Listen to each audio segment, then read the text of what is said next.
This is Non-Duality Talk. I'm Jerry Katz. It's January 22nd, 2014. My co-host today is Lynn Frazier, a recent resident of Halifax, Nova Scotia, frequent visitor in recent years. Lynn teaches yoga and meditation in Halifax and facilitates Scott Kiloby's Unfindable Inquiry. And we'll be talking a bit about that. Lynn also is a student of the Himalayan Institute, which is a traditional teaching of yoga and meditation founded by Swami Rama. And Lynn, last time we talked, you were looking for oceanfront property. So how's that going? I found some. You found some? It's a done deal. It's a done deal, yeah. I found 27 acres out on the Eastern Shore. It's going to be great. Yeah, wow. That's a lot of property. Yeah, it's beautiful out there. Build a cottage. Yeah. So I'm delighted with that. Yeah, congratulations. That's a great thing. Thank you. You're my co-host today, and our guest today is Colette Kelso.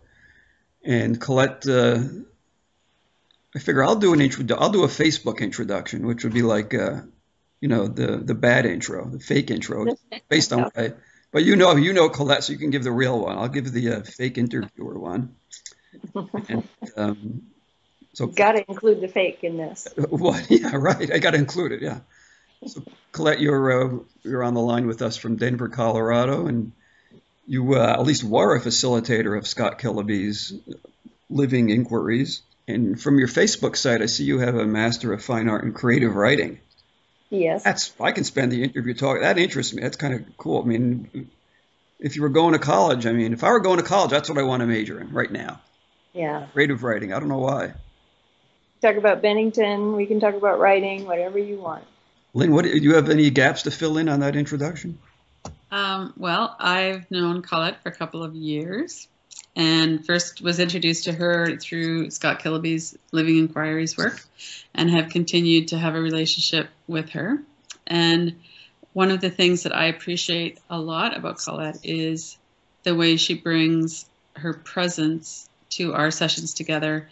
And whenever we have a session together, I'm just reminded that our thoughts and whatever's going on in daily life is not the whole picture. So the sessions, even though we're on Skype, long ways away from each other, we just seem to get into a place of really deep seeing, and Colette has a very deep way of pointing and looking and seeing what's going on, which I've always found very helpful. Yeah, I guess that is, Colette, is that kind of the bottom line of everything, what Lynn's talking about? Yeah, I think I consider myself more of a technician.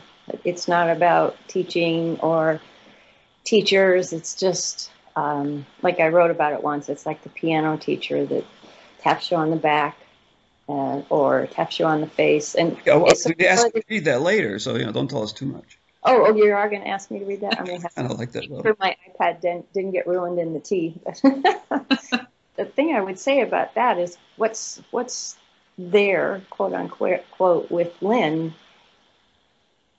or what she sees here, it's all the same. I don't make that distinction, and I think that's actually the joy of facilitating is, I don't see people with problems, and I'm not trying to fix anybody. It's just, I know it's all here. So you just keep pointing back to that.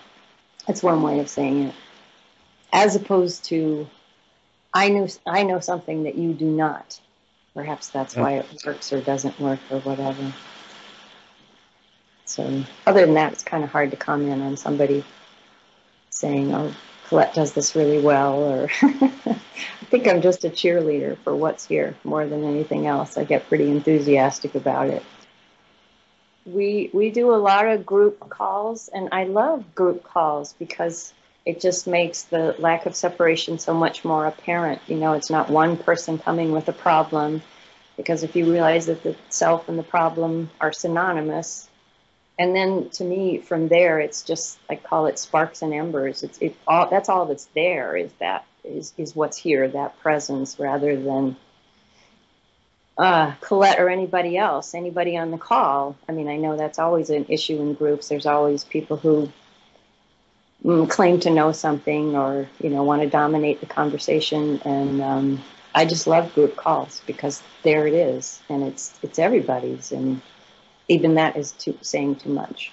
It's interesting in the group calls or in the in-person satsangs, it can be so powerful when we can hold that awareness of the space. Yeah. And also at the same time, there's all of this, we're all manifesting in bodies with our own experience and our own thoughts, and people are going to share in different ways, and people are going to have different experiences. So there's this group kind of mind field, and then there's also the container, and then there's also the individual experiences within that. Yeah. And then focus on the space that holds that all. Mm-hmm. Yeah.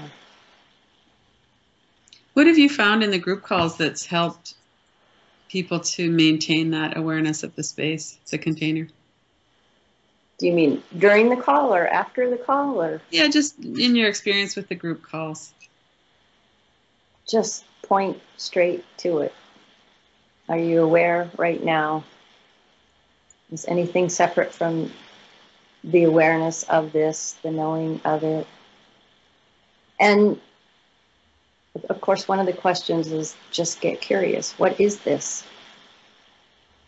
What is this? Like sometimes I will say, okay, depending on who's on the call, if that imagined self is not here, we can first go through that to see if it is, and then look at that.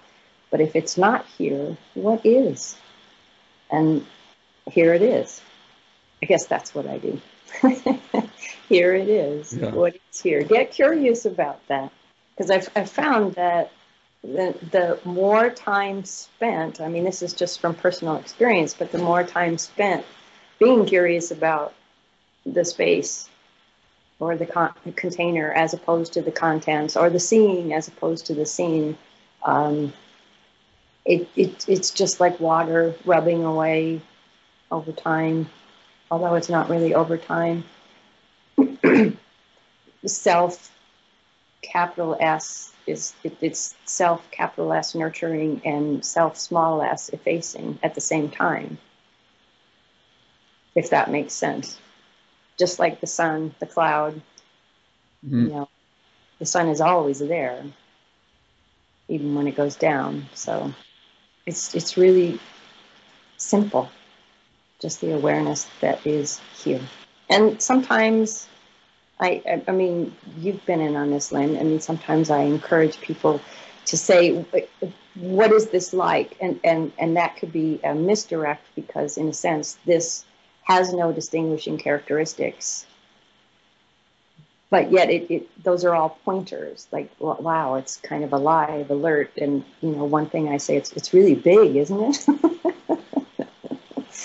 Which is an understatement, but so that's about it.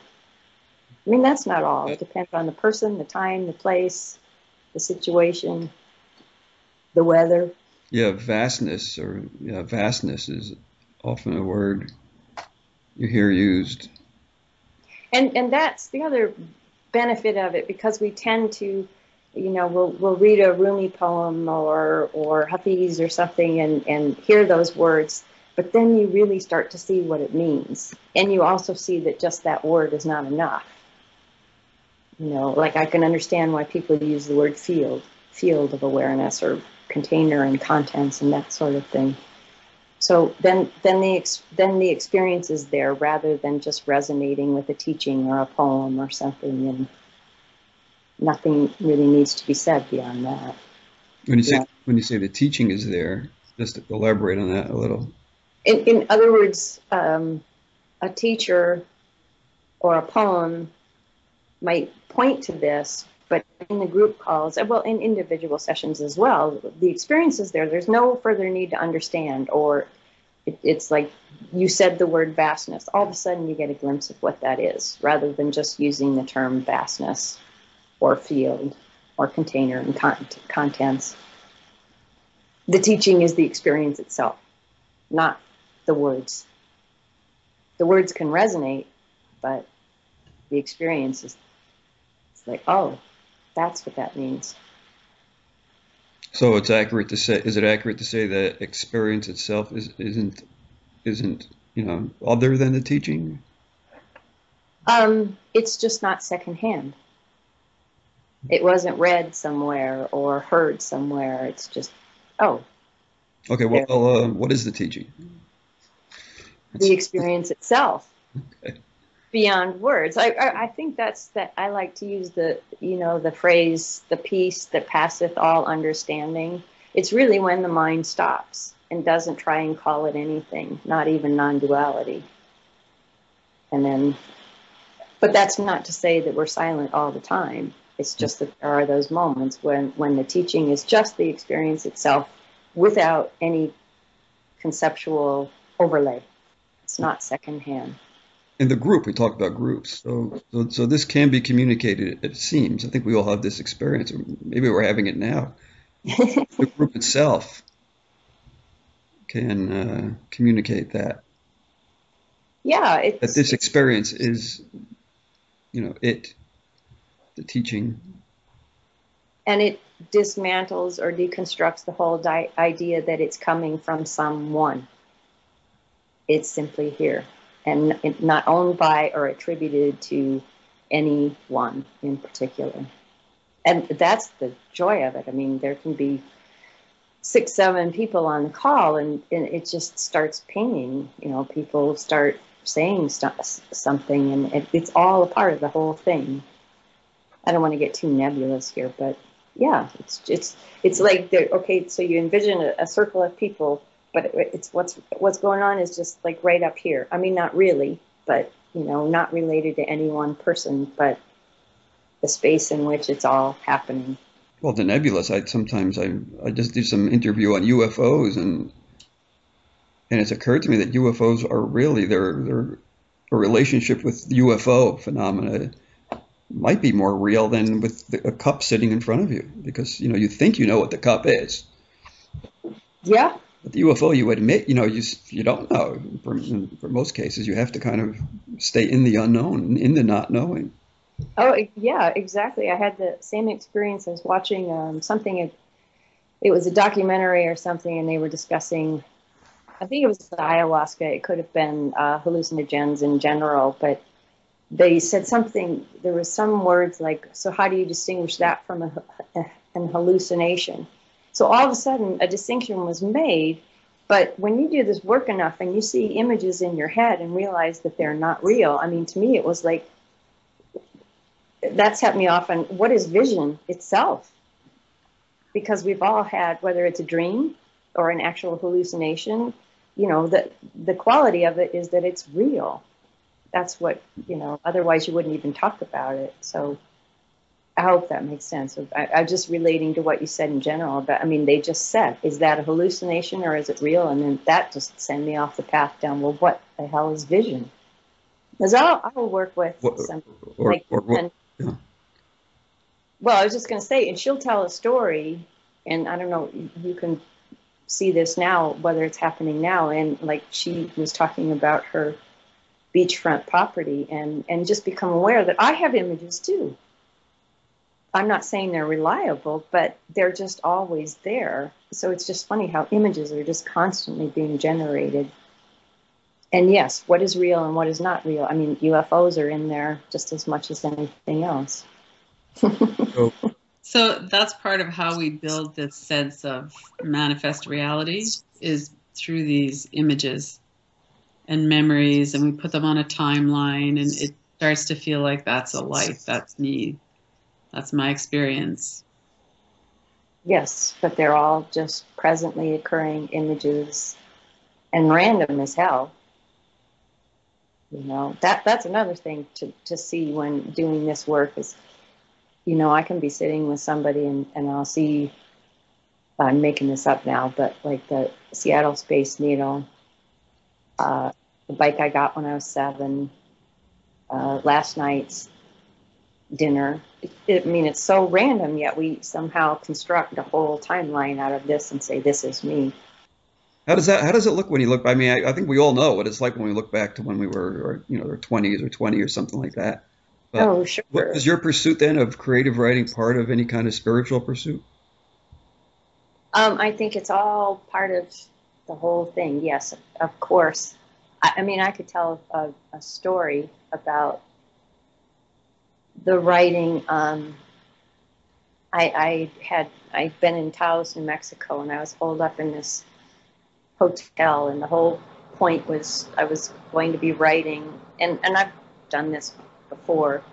And what I realized ultimately, because I stopped for a while, was because of the conditioning of the structure. You know, when you learn how to write, which isn't just teaching writing, it's reading great writing, there's a certain structure. Like this should match, you know, the first paragraph should match with this. And I realized that there was this superimposed structure, and this doesn't lend itself to that.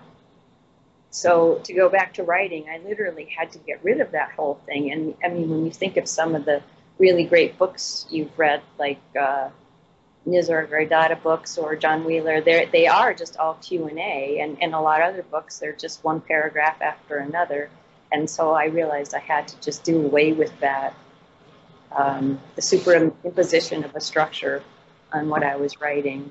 That was telling, actually. Must be an important part of your whole communication, is just your writing. But then there are periods when I think, well, I have absolutely nothing to say. Why is anybody talking about this? And there's no writing happening for months. So that happens too.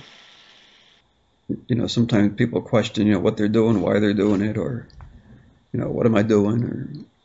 Yeah.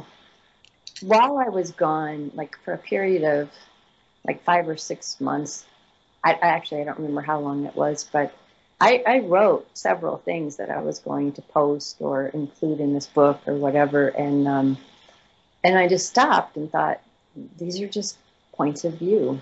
And for the longest time, I couldn't get past just having a point of view, because a point of view is the same as the problem. You know, the point of view is so often comes from separation, or a perception of separation, or thinking you know something. And so I abandoned a lot of projects that I had started. When we first arranged this, it was for the purpose of talking about Scott Kiloby's living inquiries, and then there was a great scandal in the spiritual community because you're not doing it anymore. So, you know, I didn't know what to do. I don't know that it was. Is there any gossip? Is there any, you know, scandals going on? Like Scott tried to, you know, proposition you? I mean, what's the dirt? What's going on? I think Scott would ever proposition me. What do I know?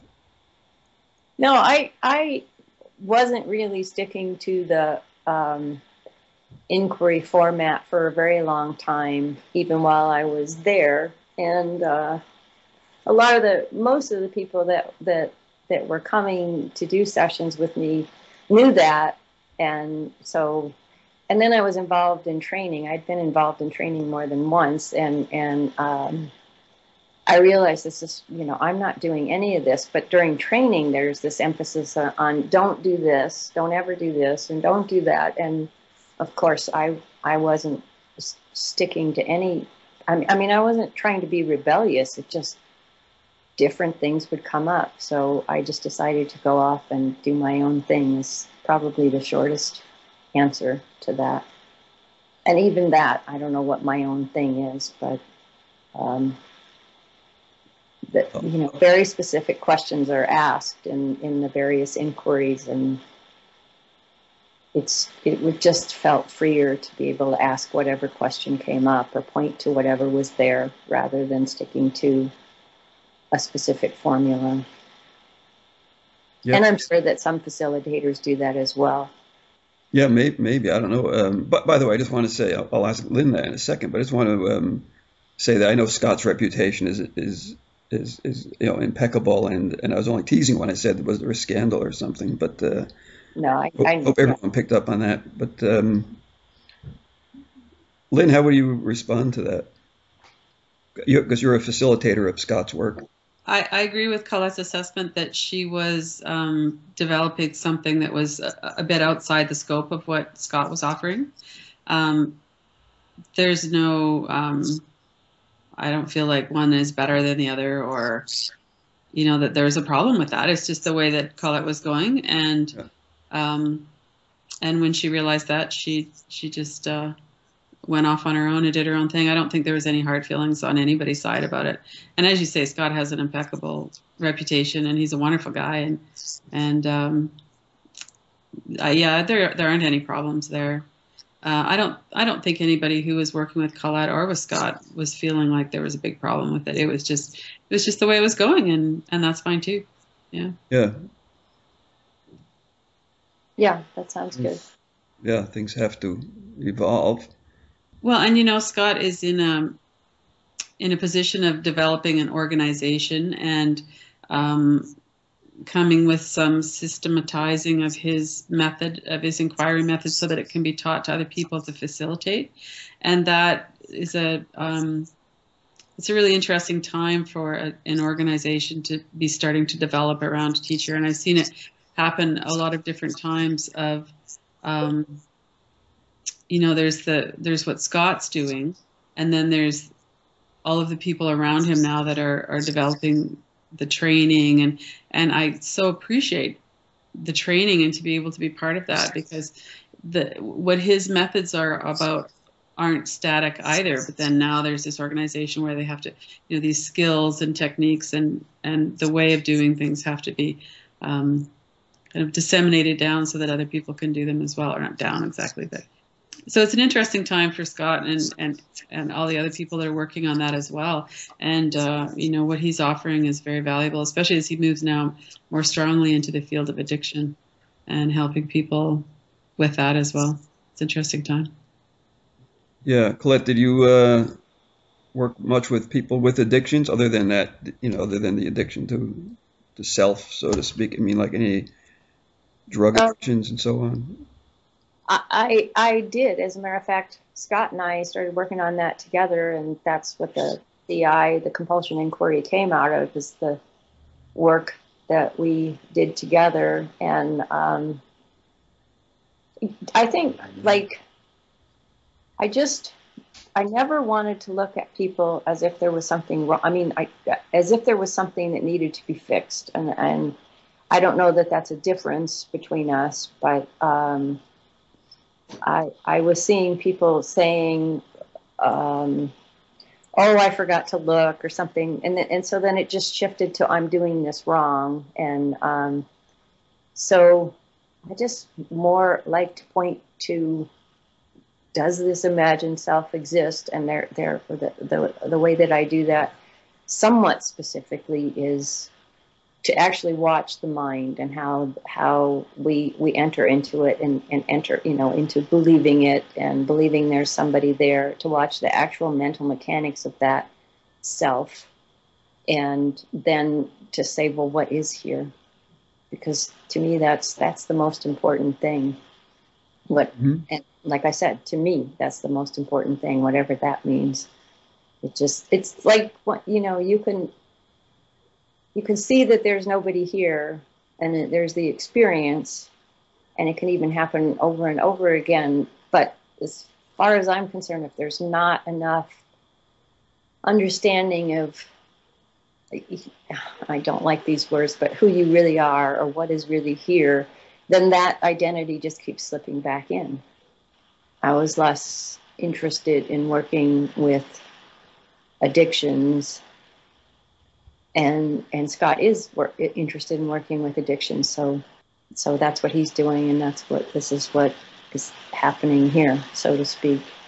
I mean, I've worked with people who've been diagnosed with PTSD. I find that really fascinating, and one of the reasons I find it really fascinating is because I think, in a sense, we're all the trauma model works for everybody. It's like there are these inappropriate pairings of stimulus and responses, and we undo that and look at the reaction for what it is. In other words, everything is actually a neutral stimulus, and we give it meaning. and the body therefore responds accordingly, if that makes sense. And oftentimes it's with fear, even though it's a neutral stimulus. So Yeah. I do find working with specifically PTSD, people who have been diagnosed with that, and just, I don't know, I see it a lot, whether you've been diagnosed or not. There's just this irrational fear that arises again, which I think comes from, only come from believing that you're a separate self and vulnerable and not seeing what's really here. Well, and this to me is a really interesting edge to work on. Is there's the whole field and there's the manifest personal experience of being in that field. Mm-hmm.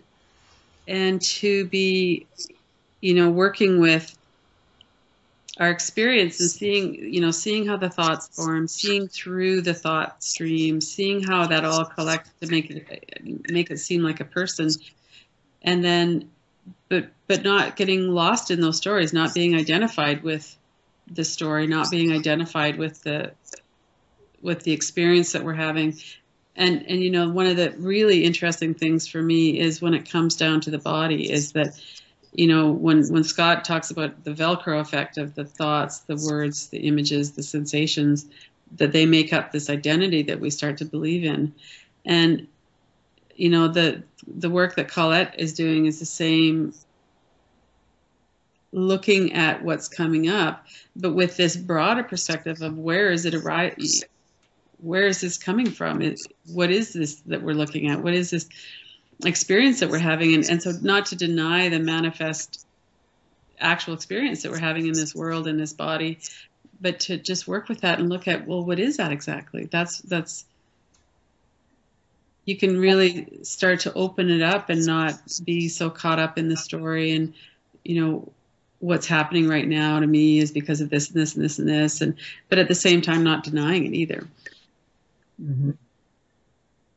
Yeah, the mind always goes to, oh, this is happening because it's right. It's addicted.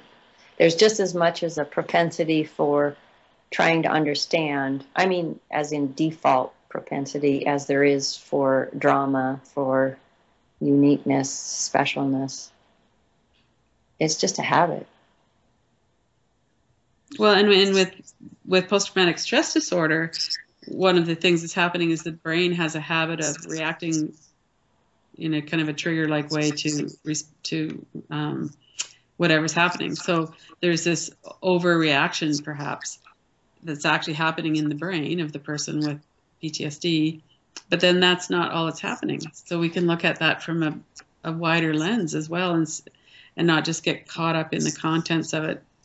Yeah, it's like I use the example of the red bus because it's a classic trauma story. Some kids were abducted on a red bus, and so thereafter, any red bus was reacted to in the same way as the original experience. And we all have our red buses. A red bus is obviously a neutral stimulus, but somehow this meaning got paired with the bus. Somehow this meaning gets paired with the face of someone you love, thinking that's happiness. I need that to exist or to live. To food, to all of it. It's like that line from A Course in Miracles, I give everything I see all the meaning it has for me. That takes on new meaning. So someone who speaks real clearly about this is John Wheeler, who I think you've studied with or talked to or communicated with. Yeah, a friend and I sat in a diner with him in Santa Cruz once for almost 4 hours, and he speaks. That's the way to say it. He speaks about this very clearly, and I don't even know how to talk about that. I mean, it's just that, everything looked different from there, and it's funny. My most recent experience with him was an ongoing series of emails. This was in the last, well, I would say 3 months. Maybe it started in October. I can't really remember, November. And fortunately, like from the first email, I remember thinking, well, he's not talking to me, and that of course has some truth to it. And he wouldn't let me, this is just a way of talking about it, use any word. Like he'd say, well, why are you using the word awareness? Well, what is this thing called consciousness? And it was like, it eventually became impossible to speak about it at all. And at some point I said, oh, so you're talking about prior to consciousness? And he wrote right back, prior to consciousness is just a concept. And of course, he's using those words as well in his writings and elsewhere. But the impact that it had was that, and that was part of the silence, was that, and looking at the whole spiritual scene differently, was that none of these concepts are it. And it takes you to a place where you just stop doing that. And in going to the place where you just stop doing that, and I mean by trying to understand or describe or hang your hat there or something, that's when something, I don't know how else to say it, really interesting emerges.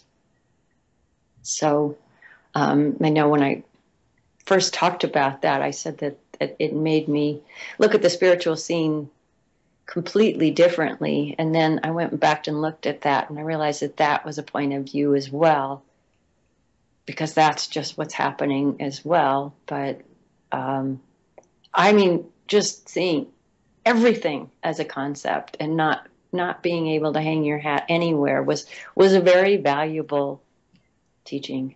What about, like, if you look at photos from like the, that telescope, what's it called? The, in outer space. And then you look. Oh, the Hubble? Yeah, right, the Hubble. Yeah. Look at, I mean, like, what's the universe in this regard then? Like another concept, or? Well, it just is what it is. And I know that sounds glib, but if I just go back to the field that I was talking about it in, is just this spiritual scene, just this spiritual marketplace, and seeing how, I didn't feel like I had a concept of consciousness or awareness. I mean, you can use the word dreamsicle and orange. It doesn't really matter. It just takes you to a place when you stop getting comfortable with anybody's teaching, and it's like you be your own teacher, so to speak, but even that is conceptual. When you let go of all of these concepts, and you cannot talk about it in terms of awareness, consciousness, non-duality, there's something there that's just incredible to explore. I still use those words, but not, they're just held much more lightly. Like I said, you could use the word dreamsicle and orange to talk about awareness and consciousness. But so I'm, okay, so you see an image of the universe. Well, there's just seeing an image of the universe. Don't make anything of that. Don't try to understand it. You can say, what is that? But there needn't be an answer. Okay, well, then there needn't be an answer for using the word awareness or consciousness or. No, and it's not like you throw them all out the window. Yeah. You just start looking at them differently, and feeling differently about them. I mean, I felt as if I would try. I would notice the trying to defend during this email back and forth. I'm not using these words. This is actually experiential, not just conceptual. So what I'm pointing to is what that points to beyond all of that. I'm not pointing to any conclusive thing. It's just like when you get to the point where the mind really does stop trying to name, and you see through all the words, there's just something there to get really curious about. That just even, what is that? What is this? I hope I'm making sense. Just because the words are coming out doesn't mean I'm making sense. I always say that. Am I making sense? I just think my view of it is that because everything, what you're saying is right, you know, that reality, if you want to, for want of a better word, is what John Whaler or yourself is pointing to. That seems to give a tremendous amount of freedom. That's why I point to these pictures from Hubble. I mean, look at the universe, to me, had to be created out of this nothingness, which is what you guys are, well, maybe what we're all pointing to. Well, and I would even point back to the miracle of the awareness of it. Just, you know, this space again, the seeing of it, the seeing itself that's what I keep pointing back to, I guess is one way to say that. Yeah. Well, we're dealing with awareness, experience, awareness of awareness, maybe. But again, any words you use. But then you come back to it's fine to use words. Well, there's great freedom to use words. Yeah. There's great freedom to create universes. Absolutely. And of galaxies and yeah, I mean, I think that's the great freedom. Yes. Is that nothing is wrong. Nope. Yeah, I think I was trying to describe something, and it could just be said, oh, but it's beyond words, but it's beyond even the concept beyond words. And then you come back to using words. And it's all fine. You use pronouns. You say, I did this or I did that, but it's all held lightly. If we talk about something or some reality being beyond an imaginary reality, how can it be beyond anything? Yeah, that too, see? But that, I mean, this is what I'm always pointing to is, and I don't mean for us to go completely silent and dead, but it's because it can just be a glimpse. Like, and as a matter of fact, this is what one of my experiences with John Wheeler was. I went to see him when I was traveling around last year. I went to a meeting and, you know, so this was in person, and he will point to somebody, he said, do you know who you really are? I mean, that's usually often the words that he used. And I could see a person just kind of go blank. And then they would come up with a question. And the way I look at it is the mind is always a but.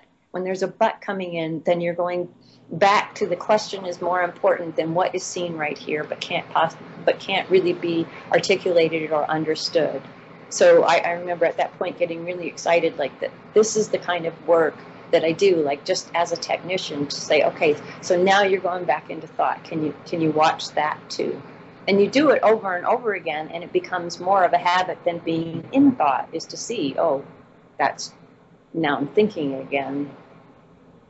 So that was one experience, is literally seeing somebody seeing it, and that, you know, there's a pause, and then the mind enters in. I mean, it's default. It's where we go. Yeah. And it's very often a but. Yeah. The mind can't go to this party, but it damn sure tries. Well, something dances at the party. Yeah, something. There is something here. Yeah, I mean, that's really could be called what all this is, if you want to use the dance metaphor. Yeah, play. Of course, I'm well known for barefoot ecstatic dancing. You are? Laughing at. That's all good too. No, I'm not. But yeah, you know, you mentioned the silence, and there's this tendency to want to just be silent, but there's also action and movement, the so-called dance of life, and absolutely. I wasn't suggesting that everything stops. And as a matter of fact, a lot of people, I've come across this in a group call. I said, well, you know, the mind doesn't stop. And I remember somebody saying, oh, I'm so glad you said that. Because, you know, like they thought everything would stop and experience would somehow be totally different. But it's just the attention we pay to it. And the value that, you know, we make thought primary. as opposed to that which is aware of it, the space in which it arises. Now I'm sounding like non-dual gobbledygook, but I don't know how else to put it right at this moment. On a very practical level, learning how to look at our thoughts and recognize that that's a concept. It's not the experience, it's our words about the experience, or it's our thoughts about the experience. That is so valuable in daily life, in that dance of life, because then we're free. We can watch it happening. We know that it's not the whole of the experience that we're having. It's just we're watching these experiences as they rise, and we know that our thoughts about them are just thoughts, and we begin to see the concepts that we have. We see how they inform our experience. We see how we look at certain things and we're not able to look at certain things, how we want to distract ourselves from some experiences. And the whole thing is just available for viewing. It's very exciting. Yeah. Yes, available for viewing. We don't have any visuals, but I often use the visual aid of, and maybe you can see this or maybe you can't. I mean, imagine it. But like if you put your fingertips up to your temples, it's just like, that's where we are with thought most of the time. It's just right there. There's this conduit. It seems to be going through our head. I mean, it isn't really. And when we turn, there's no different. Those fingertips just stay there. But what Lynn, I think, was talking about is the ability to just put those fingers in front of you and watch them. And it's an amazing difference. And again, no visuals, so maybe you can't see that. And it's the difference between being in the thoughts and just stopping and seeing that they're there. You don't judge them. You don't try to change them in any way. Just, thinking is happening. When you release your fingers from your temple, then you kind of reenact that headless experience. Yeah, you put them out in front of you. Yes. Sounds like one of the headless exercises of. Yeah. So headless, I can't think of his name. Douglas Harding. Right. Well, in thoughts, they're so insubstantial. You can actually see their insubstantial nature, because you can be standing there with your eyes open and have that headless experience. I mean, that's what it is. But thoughts are still going on. And do we locate them? That's the only problem with the visuals. Do we locate them here in the head and thus give them importance? And we can put them out with the contents as well as the illusion of reality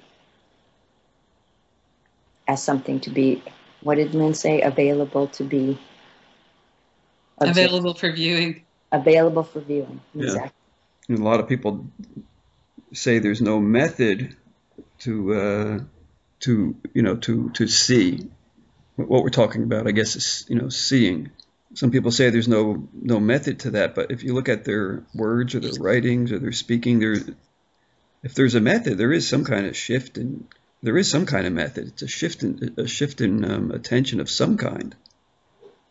Well, shift in attention. I mean, because I don't want to fall back into there's nothing to do. I mean, in a sense, that's absolutely true. But if there's identification with body and mind, then keep looking at that. That's something to do.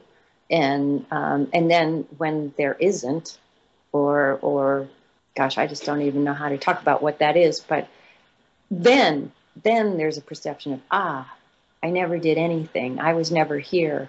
So it depends on who you're speaking to and where you're coming from. There's nothing to do, no one here to do it, is just as much of a conceptual trap as count or stand on your toes and spin around 3 times and there it is. It's just another way of being. And when you pay attention to the attention, and that's just one way of saying it, that is the character of, if that's what awareness does, or this witness does, this witness observes, that is like a collaboration. You can start to that, in my experience anyway, to just observe, not get caught in. And I don't know if that's a method, but it's like a willingness to simply watch. And it feels like a collaboration, but that implies two. So it's kind of like you talked about touching someone, playing the piano to redirect your attention. I think that might be the slightest, the barest of methods. It's like if in the distance, or maybe not too far away, you see a bird in a tree, and you're trying to get someone else to see it. So you say it's right there. You see below that branch, right next to that thing. yeah, Then you take their head in your hand, and you kind of guide them. Look, it's right there. exactly. I'd use that example, as a matter of fact. It's like when somebody says, even if somebody points and says, look, I mean, you don't stop and think, let's see, should I look? And I wonder what will be there. The head just turns and you look. So, yeah. Again, a word I've used for years is just like a nudge. A nudge. Mm-hmm. Sometimes it's just a small nudge, and a whole new world comes into view. Yes. You can experience that with like a home telescope, where that's not too stable, and you're looking at the moon, and then you accidentally bump it, and then suddenly you bump it a fraction of an inch, and suddenly you're looking at stars light years away. Mm-hmm. Slight nudge, and whole new worlds come into view. Yeah. I like that. Yes, beautiful. If there's a method, again, a lot of these teachers talk about there's nothing to do, but someone will ask them, well, there's got to be something, and they will give in and say, yeah, you have to look at it this way, or they'll say something that points to that slight nudging. Well, and it depends on the perspective of the questioner and of course the answerer. But once seen, it's understood what is meant by there's nothing to do. But if there's a sense of a mind body here, separation, identification with, then do what can be done. I mean, whether that's just being kind or like I said, I really think that there's nothing to do when no one here to do it can be just as conceptual. It's just as conceptual as anything else, and it sure is a conversation stopper.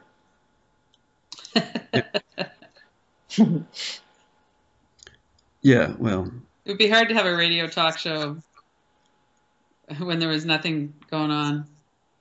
Well, and I mean just between friends. If somebody says, well, that's just what's appearing, and there's no one here, and there's no one to do anything, then okay, gotta go. Yep. On the other hand, like we were saying earlier, if there really is no one there and nothing to do, it gives you infinite freedom. Absolutely. All it leaves is infinite freedom. You can't say it's you or someone who has it, but exactly. It just leaves this endless freedom. Exactly. That's my experience as well. It's like if there's no identification with body, mind, and here, then in a sense it liberates everyone, because you're no longer seeing anyone else as that limited body, mind, self, and those others do not exist. At least if we give credence to saying you are not who you think you are, then you realize that nobody is who that you think they are. So in some ways, I think you said this, it's not my freedom. It's nothing but freedom, the ultimate freedom.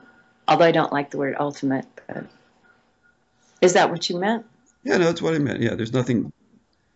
It's like equating this nobody and nothing to absolute freedom or ultimate freedom or some other word. So plug in any other word you don't like. I don't care.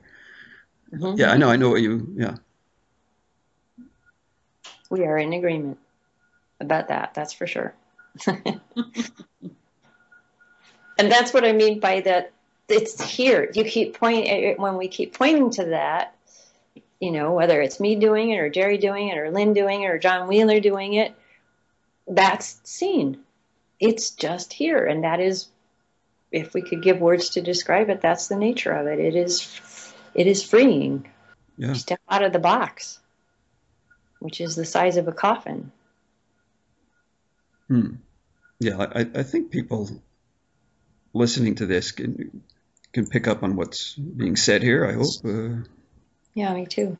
That's why I said I start to sound like a friend of mine called me a cheerleader for this, and I think that's what it feels like. I mean, you know, like John Wheeler and Sailor Bob call it spreading the good news. Yeah, it's just, you know, you don't have to do it, but No, that's what seems like the most obvious thing to do. I mean, that's what I find, you know. Yeah.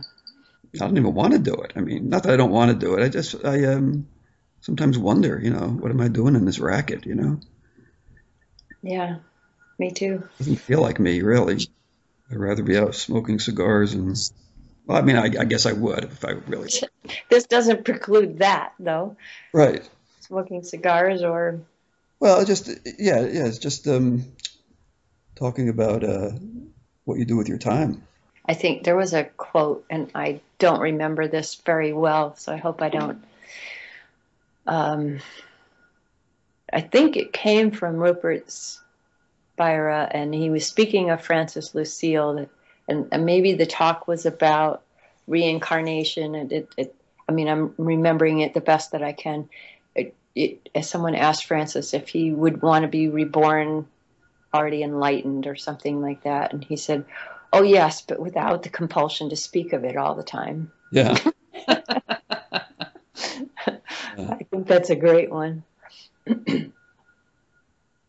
But it's like any other compulsion, and nobody's really. It's just what consciousness does. Those are my favorite words these days. They won't be tomorrow, Yeah. But I mean, is there something egoic or selfish about it? I mean, for me, there is a little. But I think the only way you'll know is if you lost it all, whether it would really change you at all, I mean, other than in some minor inconvenience. Well, could you? I'm not sure. I know what you're saying. I'm saying that what element of this is, you know, is satisfying to the ego, and I said, I guess the degree to which it's satisfying to the ego is the degree to which it wouldn't matter if you know, your opportunity to speak about all this suddenly disappeared. If that disappearance would hardly matter at all, then there's probably a chance that the speaking about it is a natural thing and not really for the purpose of feeding your ego. And what would it matter to? I mean, in some sense, that would be another source of freedom or relief as well. So. Yeah, I don't know. I think it would only matter if it brought you some kind of pain. Yeah. You know, if we're doing the things for the egoically or just for purposes of power and so on, then we don't. If there's a threat of losing that, we can feel some kind of pain, psychological pain.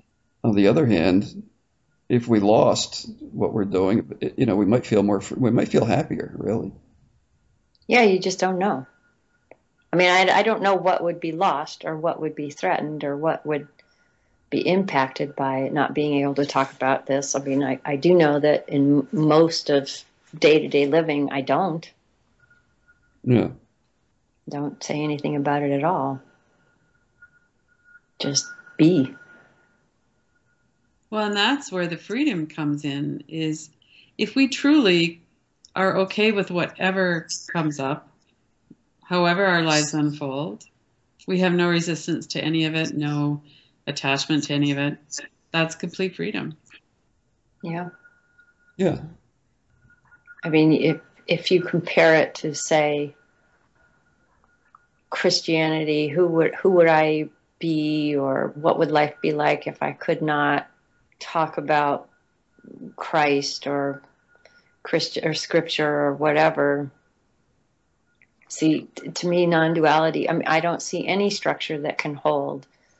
So not talking about non-duality would be more of a relief than anything else. But it still happens. It's just still happens, the talking itself. like a friend of mine said once something about it's cool, or some kind of gratitude, that Eckhart Tolle was talking about this, in some ways, Advaita stuff. At least that's the word we ended up with, was this Advaita to the general public, and really getting it out there. And I remember that my thought, or maybe I said out loud, was, but what does this have to do with Advaita? And I brought up Christianity because perhaps it would be more difficult to follow your line of reasoning, to drop that. What does this have to do with Christ? What does this have to do with Christianity? Let me put it that way. Christianity. Well, Colette, I like your comment about spreading the good news. Mm-hmm. Because there's so much suffering in believing and being identified with our circumstances, that it really is there is a freedom in learning to observe life from a different perspective, or however it is that we've been talking about it for the last while. There's such a freedom in that there's a natural impulse to want to share that. Yeah, exactly. I mean, it's kind of like when you're talking to a really good friend, and they are suffering for whatever reason, and the reason doesn't really matter. It's just and in a sense, you and I mean this literally. So you're talking to a friend, that this is the kind of freedom that imparts, and you realize that it's not you that's suffering it, but there's certainly still a hell of amount of feeling and compassion in that. I don't know if I said that very clearly, but that's kind of what it looks like afterwards. There's no afterwards. I shouldn't have said that, but just to see it from the point of view of when you console a friend and they're suffering, there's love there, there's compassion there, there's just sitting with them there, not trying to solve anything, and to see all circumstance from that perspective, you see that there's still the feelings, but it's just not the same as this is happening to me. Right. Mm-hmm. Well, and the irony of that, in a way, is that you can really meet whoever it is that's suffering without minimizing their experience, or without needing anything to be different. You're just sitting there with someone who's suffering, and that's what's happening in the moment, and you can be there. You're not being triggered by it. You're not interfere over it. You're not wanting them to be doing something different. It's just there. Absolutely. And you're not throwing in non-dual concepts or. Mm-hmm. Yeah. And so being able to be met by somebody who's really there, who's really present, who isn't reacting to things you're saying, they're just present in the situation with you. It's a blessing. Yeah, because that's what presence is. It isn't perturbed. It isn't moved. It's unflappable. So yeah, you're being that. Mm-hmm. And it's like a landing place, or a portal through which all this can just pass. Again, just words, but yeah. Mm. Just to, I mean,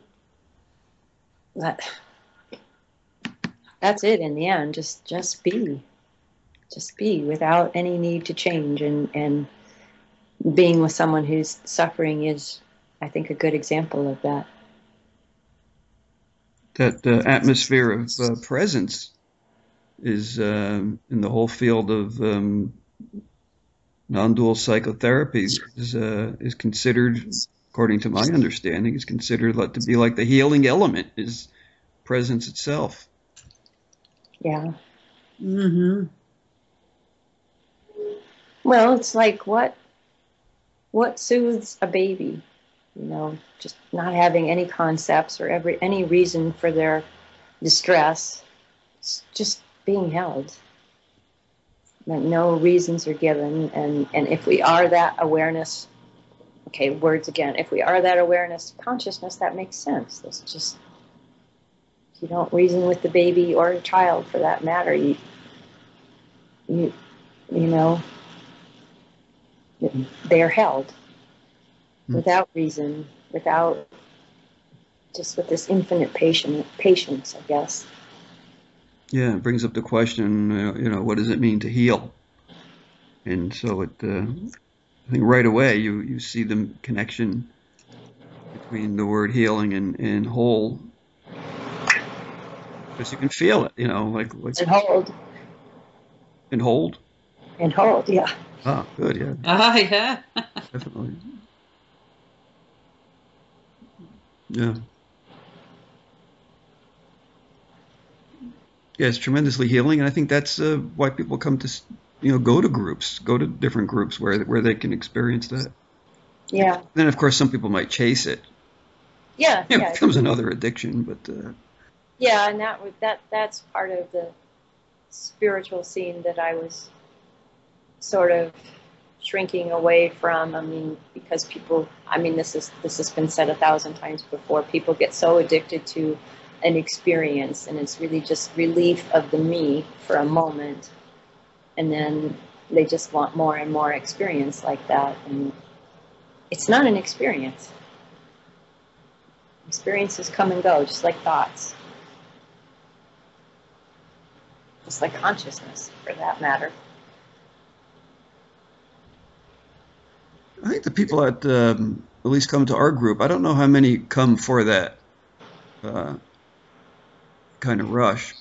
There is one, but well, you come to belong too, as well. There's a lot of reasons, but I do sense that people want to, know this outside of having to go to a group to experience it, or read a book, or even do a meditation. Well, it's always here. That's what I like to say. Yeah. It's always here. In a group. Yeah. It reminds me of that Dr. Seuss book. In a house with a mouse. What is that? I will not eat green eggs anyhow. But you don't always know that. You feel it has something to do with,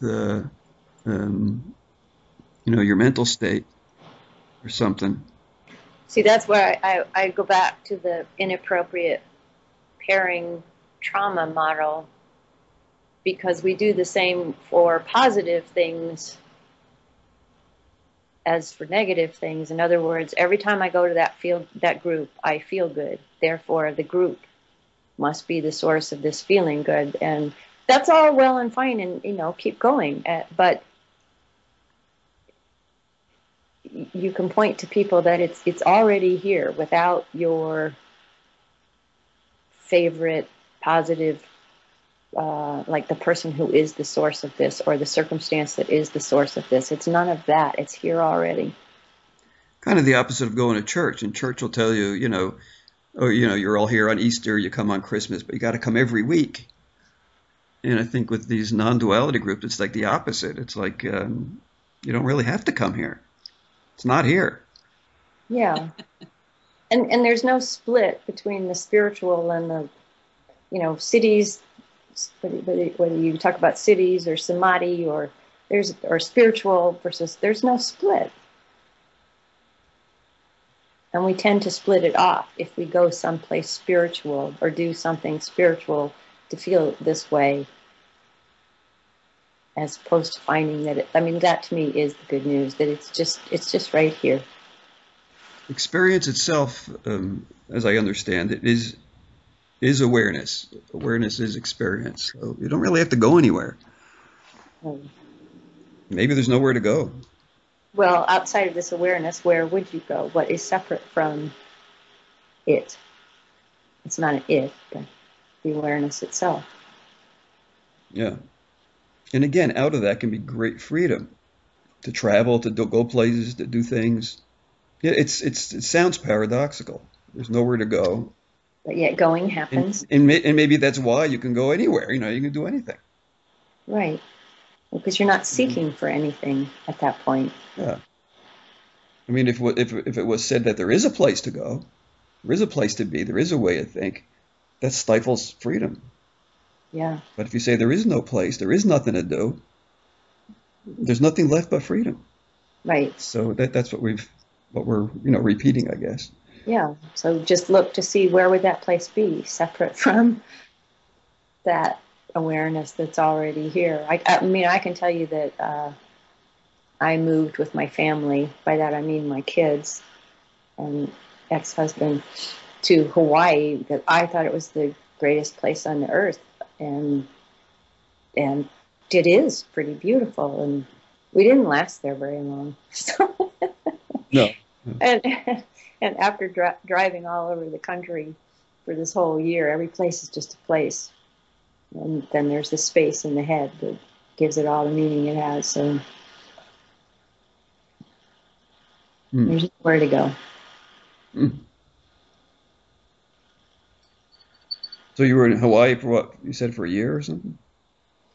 No, I had moved there when I was a kid, and that was actually a very difficult experience. But I had moved there as a kid with my parents, because my father was working at the University of Hawaii, and went back every summer because he'd go back to university. And then when I had 2 kids of my own, we all moved there. I think, to be honest, to put some distance, like some imaginary distance between life here and life there, and that, as you know, you carry it with you everywhere. There's no distance. So, but it wasn't the paradigm we thought it would be. That's not to say it can't be someone or something. If you go in search of something, you'll find it there and find everything that you were trying to escape still there. Then, I mean, this is just pragmatics. You have a whole different thing called guided looking, and I've probably been talking about it during this entire hour. So yeah, I pretty much have, and that's available out there. If anybody wants to read it. I mean, another way of putting it is, it's like being an X-ray technician. You know, you can have a surgeon working on you or a team of surgeons, but I'm more like an X-ray technician. You have to know where the breaks are, or see if there are actually any breaks, and then go from there. Because you don't see it until you take the X-ray and you say, "Oh, this bone is broken here, here, and here," and then let the healing begin, so to speak. yeah, so you're good at that, and your website is thedeepestpeace.com. People can go if they want to have a session with you, I guess, or Well, and also unfindableself.com. Findable Self. Yeah, I originally called The Deepest Peace my not non-duality blog, but it just keeps eking out over there as well. But if it's really esoteric, or I don't even know if that applies, but if it's more non-dual than anything else, it's on the unfindableself.com, and otherwise it's at thedeepestpeace.com. Colette Kelso reading some of your writing. This is from The Mechanics of Mind Revealed on thedeepestpeace.com. When you simply point to the observing, the capacity to watch, there's a glimpse, and then mind steps in, oftentimes instantly, without noticing that one has gone back into the conceptual. When a facilitator is there, looking right along with you, the thought train can be stopped, so to speak, and bring you right back to looking. I used to watch my daughter taking piano lessons when she was younger. The piano teacher would sit on the bench with her, and as my daughter played, her teacher would occasionally touch her back, and she would sit straighter. She would touch her hands, and she'd remember to go lightly on the keys. She would even touch her cheek, and the tension in her face would relax. She'd stop trying so hard. So my daughter would get the experience of playing better, and eventually the better posture, lighter fingers, and relaxed face would become an integral part of the playing. The body, the playing, would correct on its own based on the persistence of these gentle reminders. That is what guided looking is like, a few consistent gentle reminders or gentle taps, and one becomes the looking, the seeing. Mind can actually be seen for the habitual tendency, the tyranny it seems to assume. When mind is put at this subtle distance, purely metaphorical, there is no distance. It seems as if there is room for genuine insight or clear seeing, regardless of where the insight is spoken, whether seemingly from the facilitator or facilitated. And I think that's about all I need to read. It's a little weird reading my own writing, because I want to edit while I'm reading it. Yeah, I can see you did, because I was reading along. Yeah. Did I? Well, no, I think it was 99% what you had. Okay, good. See, that's the structure that I was talking about earlier. If you wanted to talk about writing, is that editing is always going on, and that's fine. You know, one of my writing teachers used to say the first draft is just shadow dancing, and then you get back to it. But the editing can actually get in the way. If I'm trying to impose some kind of structure on the writing itself, then it was just interesting for me to see that, because it's how I've written since the beginning, since I started writing. Do you find you write much poetry then, or? I used to. Excuse me. I used to write a lot. As I went. I remember in graduate school, someone, actually it wasn't just someone, it was a woman named Jane Kenyon, who's a pretty highly respected poet, read. Of her, yeah. Yeah, she was reading John Keats' Ode to a Grecian Urn. I believe it was that one. And I'd never been into poetry that much. I mean, I loved it just as much as everybody else, and I used to read it, but something happened when she read that, and I don't know, poetry has been a huge part of, well, my life anyway since then. And yeah, there was a period where I was writing poems for members of my family whenever there was a special occasion, or just writing a Thanksgiving poem. And I don't know, that just comes and goes. Sometimes I do and sometimes I don't. It really is like on a couple of group calls, we've gotten to these silent points. And I think at one point I remember saying, and at this point we leave the rest to the poets. One of the teachers at Bennington, also pretty highly respected poet, Donald Hall, used to call it the unsayable said. So poetry is like pointing. You're not telling a truth, or it's not expository. It just points to something, and you don't have to go any further than that, like to describe it or analyze it or whatever. And it points to something, and it seems to me that great poetry creates a great space, and so there's not much separation between the words and that space. Absolutely, and it tends to take the mind out of the equation. Not always. Some people are going to try and analyze it and say, well, what does that mean? But when you're just not trying to figure it out, and that space is there, you're just in that space. Yeah, I mean, of course, art does that, and great art and music and all that. Yeah. But yeah, I think this was important what you said in the writing. This is what guided looking is like, a few consistent, gentle reminders. And that's what we were talking about earlier, the slight nudge. Mm-hmm. And it can actually, it can actually get annoying. I know for a while I kept saying, okay, so, and that is seen as well.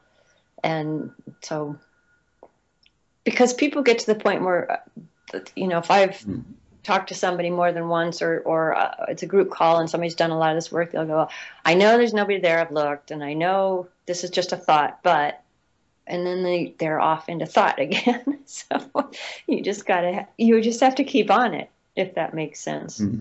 Okay, there's not a self, but, and I know this is just a thought, but, okay, so what is actually responding then? If there's not a self, but, where's the but coming from? And that's it. There's no teaching in that. It's just pointing as a way to keep looking. And you say one becomes the looking, with this slight nudge, this light tap. One then can become or becomes becomes the looking, Exactly. the seeing. And the seeing, if nothing else, the seeing can become more important than the seen. And to use the analogy of a mirage, once you realize it's a mirage, you stop running towards it and just stop. Did you quote Jean Klein there? I may have. I closed my... Someone else did. Someone else. No, you quoted... you did, yeah. The only way out... This is Jean Klein, who one of our partners in non-dual crime here, James Travers, studied with and always quoting him. So I'll quote him. Jean Klein said, "The only way out is to simply observe." And this allows us to take note of our physical reactions, our mental attitudes and patterns, and our motivations at the exact moment they appear. Heck yeah. So you quoted that at the end of your... Yes, at the exact moment that they appear. And then just like with the piano teacher, it eventually becomes more the habit. You just start to notice that you're lost in thought or believing thought, or it's funny because especially in this realm, people are always saying, well, there's this perception I shouldn't be angry or I shouldn't be, but all of those are just pointers to, well, so just look to see, rather than looking into the situation or the circumstance, look to see what that is. There's a part in the Atmananda Darshan, the Krishna Menon. You know what I'm... Yeah. Yeah, it's only 12 pages long, and there's one part that is just so simple that I just love. I think I've read it to a couple people lately, and I couldn't find it right now, but it's basically starting out comparing Atma to non-atman, Atman to non-atman. And, you know, there's a list of, well, there's worry, laziness, anger.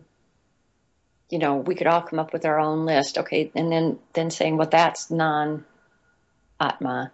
And then there's peace, joy, lack of conflict, all these other sort of happiness, stillness. That is atma.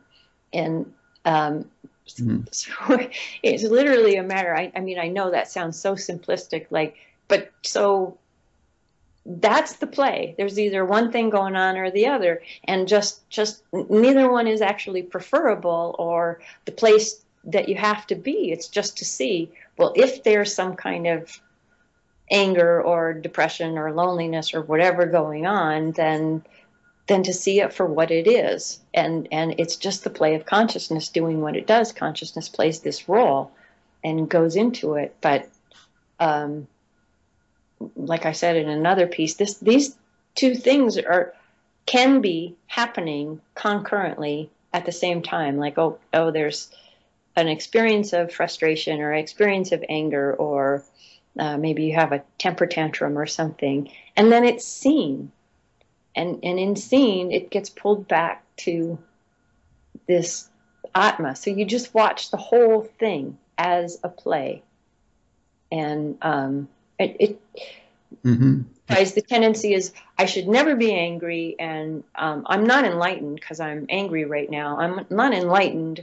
I mean, I don't even know what enlightenment is. So I'm speaking to a general trend that I've seen, that nobody monitors their behavior so assiduously as seekers. So just noticing the contrast. And one is not, they're just part of the same dance. And you start spending more and more time in the other just by noticing. Actually, I should read the sentence because there's something in there. Like, once you notice these differences, the superimposition falls away, of the superimposition being of non-atma on atma. Hope that makes sense. Atman. Lex Hickson said that in describing non-duality, said it's the continual correction of dualistic conceptions as they arise. And it sounds like that's, you don't want to use the word correction or corrective, being corrective, but maybe that's what happens if you want to use that word, by noticing. Yeah, just that tap. Everything. Yeah, you could say, well, you have really bad posture, or you could just tap the back, and the back remembers. Yeah, that's part of that constant correction. Yeah. Another way of looking at it. Yeah, it's noticing.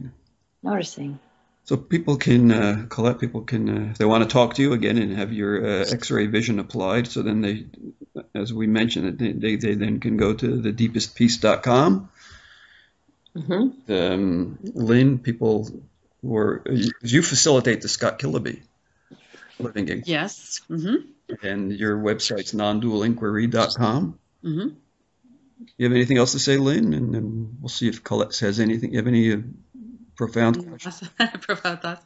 Well, just that they, having a facilitator sit with someone really helps to see the habits. The habits of the mind are very persistent, and it takes a while to start to see through them on a regular basis. And this kind of work is really, it takes a little while, but it really is powerful. And there's so much freedom opens up when we're not continually being attached and identified with our thought process. But to be able to actually see it is wonderful. Thanks very much, Colette.